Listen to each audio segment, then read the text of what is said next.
양금덕 할머니와 이춘범 할아버지 등과 같은 어르신들을 강제 동원한 일본의 미쓰비시 중공업, 많이 들어보셨을 텐데요. 일본 전범 기업은 이뿐만이 아닙니다. 일본 가와사키 중공업에 끌려가 강제 노역을 해야 했던 피해자들이 소송을 냈는데 이제서야 1심 판결이 나왔습니다. 송전근 기자입니다.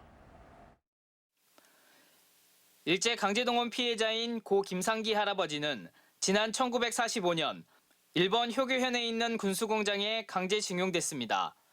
미군의 폭격으로 생명이 위협받는 상황에서도 일을 해야 했던 김 씨는 광복 후 겨우 고국으로 돌아왔지만 급여를 받지 못했습니다. 먹는 밥은 차마 먹을 수 없는 것. 사람이 먹을 수 없는 밥을 먹고 살았다. 짐승도 개도 먹을 수 없는 밥들을 먹고 살았다. 그 말씀을 아주 자주 하셨어요. 김 씨는 지난 2015년 88살로 생을 마감하면서 죽어서도 한을 풀어달라는 유언을 남겼습니다.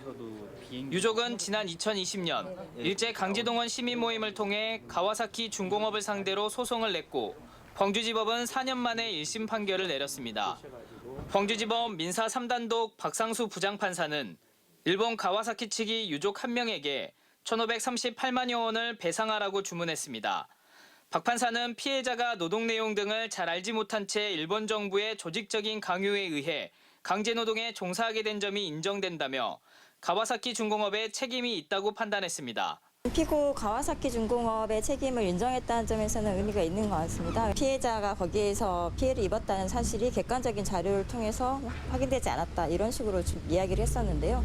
그런 부분들에 대해서는 전부 재판부가 이유 없다고 판단하셔서 지난 2019년부터 시작된 집단소송 15건 가운데 가와사키 중공업 손해배상 소송처럼 1심 결과가 나온 소송은 고작 4건밖에 되지 않습니다. 나머지 11건 가운데 5건은 변론이 진행 중이고 6건은 소장이 송달조차 되지 않았습니다. 시민단체는 일본 정부가 재판을 늦추기 위해 송달을 늦추는 등 의도적으로 방해하고 있다고 주장하고 있습니다. 지금은 소송조차 제대로 진행되지 못하도록 사실상 방해하고 있는 일본 정부에 대해서 정말 매우 불편하고 괘씸하기 짝이 없습니다. 한편 일제 강제동원 시민 모임은 배상을 거부하고 있는 미쓰비시 중공업 등 전범기업의 특별 현금화 명령 사건에 대한 대법원의 신속한 판결을 촉구할 예정입니다. MBC 뉴스 송정근입니다.